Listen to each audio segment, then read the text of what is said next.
Welcome everyone to the stage. And today I would like to add something to my bio. Several years ago, I was working for another company and I was leading social media API integration.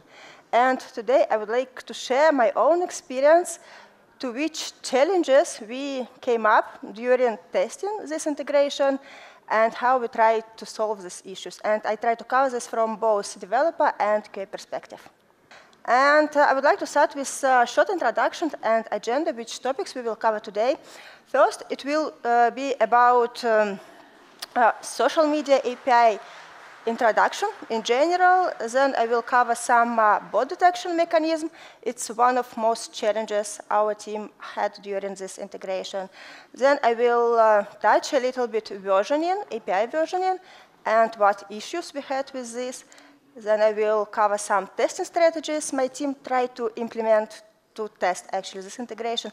And finally, I will introduce so-called hybrid testing methodology, which combine different testing strategies and AI tools to generate unique content. So raise your hand if you have social media accounts like Facebook, LinkedIn, Twitter. Yeah, it seems everyone has it. And actually, social media API integration is integration between your system, your product, and social media platforms like Twitter, TikTok, LinkedIn, whatever. And this social media API integration provides functionalities like content, for example, post text or media to your social media timeline, let's say LinkedIn. This feature also provides retrieving using data. So once you end user posts some content like text, media, comments, likes on social media timeline, you can retrieve it and show in your system.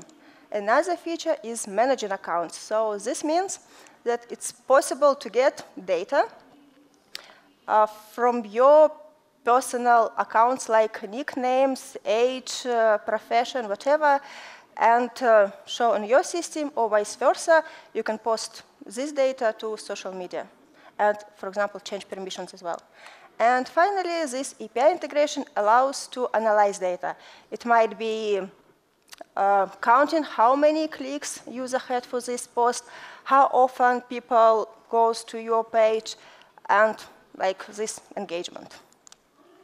So why to test social media API integration? And it's nothing special like you test with any other software. It's ensure functional accuracy, enhance user experience, validate data integrity, reduce development cost, boost confidence, and ensure compatibility. In few words, we are testing social media just to make sure that your end users has smooth experience with your system. And I would like to talk a little bit more about ensuring compatibility. According to my experience and experience of my team, this happened with me quite often in the past. Then social media introduced quite a lot of breaking changes between versions. And the problem with these versions is that they have limited time. So let's say one version can live for 1 year, half a year, and that's why it's important to test the whole functionality to make sure that your system continues working after you change in social media API version. And sometimes this happens that these changes are documented, sometimes not documented, and my favorite, there are breaking changes outside of version and they make them at silence. So Facebook, for example, likes to break contract and update payload without any notice. And it's very expensive because you know about these issues only when your customers complain about this. So it's very important to test these versioning changes. And which strategies we tried to use to test this integration? It's unit testing, integration testing, mocking, end-to-end testing, and of course, manual testing. And let's see with which challenges we had to deal. First one, and major challenge was with spam detection mechanism. These days, social media has very sophisticated bot detection mechanism, and they might block your account or content just for a few things because of just some stuff. So first issue with spam detection mechanism that this mechanism monitor user behavior for unusual user activity, which means you cannot post your content too often. Several times per day, it's enough. Otherwise, this system flag you as a bot.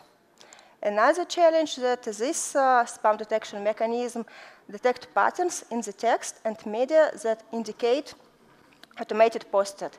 So you cannot post some random content like lorem ipsum. It should look like a text written by humans. Otherwise, again, the system flag you as a bot. And final challenge our team encountered is this spam detection mechanism scan for repetitive or identical content across multiple posts. So you cannot post the same content one after another. It will not just pass this spam detection mechanism. As a result, your account will be blocked.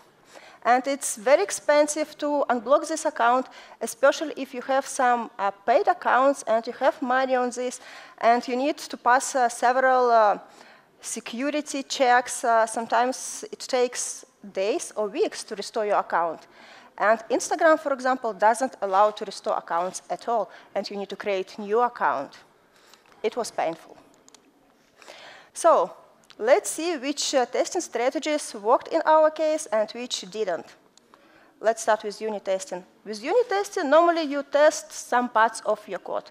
Actually, this unit testing tests how your code works, but it doesn't really test integration with social media. So you cannot, with unit test, post from your system and see what happened in social media. So in our case, unit testing were useless. The same issue with integration testing. Integration testing really tests how different parts of your system works together, but it doesn't test how this system works with social media API. So useless again. Mocking, same issue. No real integration testing. Finally, end-to-end testing. Well, actually, it worked pretty well, and this E2E testing really tests how your system works with social media API. And once you post something from your system, you really can check what appeared in social media. But here we encountered another issue, and the issue was with we used the same data to test functionality. So you just write tests once with some test cases, some data, and you run this test again and again.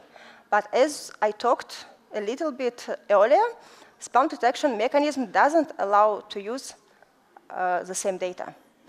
As a result, our accounts get blocked very often, and we had to either restore them, either create a new one. Didn't work as well. Finally, manual testing. Yes, our QA engineers checked content, made sure that it's unique. They found nice images, they posted. So unique data emulate human behavior because they are humans. So manual testing works perfectly in our case. But we encountered another issues with manual testing as well. So which issues we had? First one, manual testing is expensive.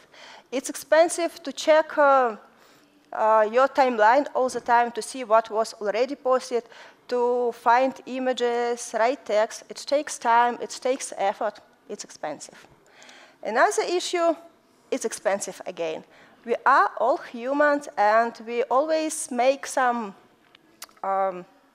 issues with testing. In our case, it was a very complicated system, and sometimes our QA engineers missed some parts of code. They didn't check it, and sometimes there were deadlines, and so during this deadline, they posted not unique content. So again, content were duplicated, issues were missed, accounts were blocked. So it's expensive to miss these issues. It's expensive to restore accounts. And final issue, it's expensive again. Work of QA engineers is expensive, and forcing QA engineers to run the same tests again, and again, it's very expensive, and salary quite good. Yeah, spend such amount of money for just repetitive work, quite useless. So, as a solution, our team came up to so-called hybrid testing methodology, which combines a different testing strategy, manual and automated testing, plus we tried to use AI API to generate unique content to make sure that we can pass this bot detection mechanism. So, let's talk a little bit what components are included in this hybrid testing. First, it's automated tests used. So our developers wrote test cases which should be outside of CI/CD pipeline, because this test should be run not more often than several times per day to avoid this account disabling. Plus, as a first step, we kind of tried to emulate unique content. We had 20 images, we had 20 text, and our system randomly selected text and media, and it was kind of unique content. Plus, we tried to add some daytime to make sure that it's really unique.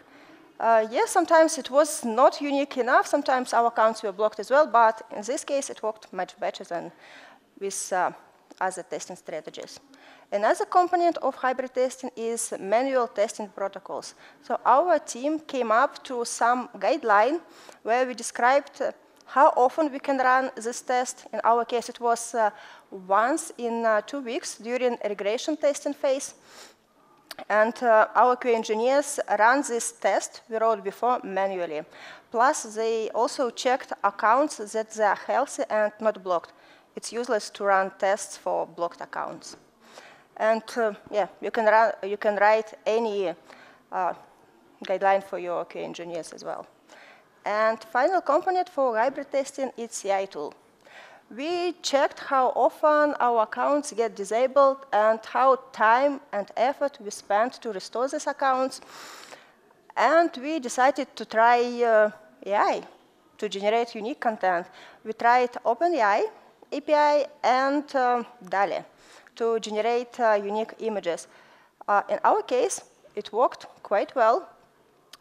We posted unique content, and price was not too much for us, and it was much cheaper than just salary for QA engineers. So our QA engineers stopped doing, let's say, monkey work by running the same test again and again. They just press button, run tests for all functionality once in 2 weeks in our case, and that's it. So we saved a lot of money, and we can spend this money for using AI tools. So in our case, it was efficient. So what are benefits of this kind of hybrid testing? It's comprehensive coverage, so we made sure that all features were covered by tests, and our QA engineers don't miss anything. It's realistic testing, so we really could check what we create in our system appear in social media, for example, or vice versa. What is in social media appeared in our system in the same way as it's supposed to appear. And finally, it's efficient. So we saved money and time for our QA engineers, and they could spend their time, their valuable time, for something more interesting task, and not just monkey job. And finally, I would like to give you some tips how to prevent account blocking, and it might be useful for social media API integration, as well as if you have social media account and want to promote something there. First, generate unique content. Make sure it's a little bit better than just automated text. Then simulate human behavior. It shouldn't be really nice, but it should have some sense. Then limit test account activity, so don't post content too often. Let's say 5, 6 times per day, it's enough. In this case, you can make sure that no social media block your account. Then use test environments if they exist. For example, Facebook and Twitter provide a development setup, and you can use this development setup to post even some strange content. They allow this, and no users will see it. And finally, monitor account health. So before running tests, make sure that your accounts are still live and not disabled. Otherwise, you cannot perform your tests. As a summary, I would like to tell you that there are no good or bad approach. There are no good or bad strategy, no good or bad tools. There are tools and strategies which works in your specific case. So I encourage you to evaluate any strategy before creating or implementing functionality or tests. And if you don't find something for you, just invent. That's it. Thank you so much. Thank you very much, Marina. So let's see, you. what kind of questions did you get from the audience? Because I think you have 6 questions. And the top-rated one is, that do I understand right that you connect your test environment to, for example, Facebook production environment? Not exactly. Specifically, Facebook provides test accounts, so you create either development account or test account. And in this case, you are allowed to post as much as possible to Facebook timeline. And this timeline will not be visible for end users like all of us. It will be visible only for developers. But it's still kind of emulator for real timeline. Okay, let's see the second one. Yeah, it keeps on moving. So what is the most problematic social network you worked with? Oh, what amazing question. I love it. There are different problematic network I worked with. One was TikTok, and actually it was as far as good, but before we can go to production, they had to evaluate your implementation and test everything by their developers, and it was quite challenging to implement all their requirements. So it was first problematic social media, and another one was Facebook and Instagram. Actually, they use the same Graph API, and according to my experience, they introduced a lot of breaking changes. So probably their code was not really nice, and they tried to improve all the time. So we encountered a lot of breaking changes and even silent breaking changes. Yeah. Cool. This is my first time when I actually see a presentation with social media or regarding social media, so it was interesting. The third question is, could you please give us a few examples what kind of social media accounts do you work with and what kind of purpose they serve? Anything extra to add here? Okay. In our case, we did implementation and integration with the following social media: Facebook, Instagram, Pinterest, TikTok, Twitter, now X. There was some YouTube as well, Google My Business. And in our case, it was like our clients can create content and plan content in advance in our system. They create one post, and this post is published automatically for different social media. So you don't need to spend effort to create content for different social media. You just create once and publish in plenty of social media. Okay, the next question is also an interesting one. So why can't you randomize the data when doing end-to-end testing so that the accounts don't get flagged and blocked?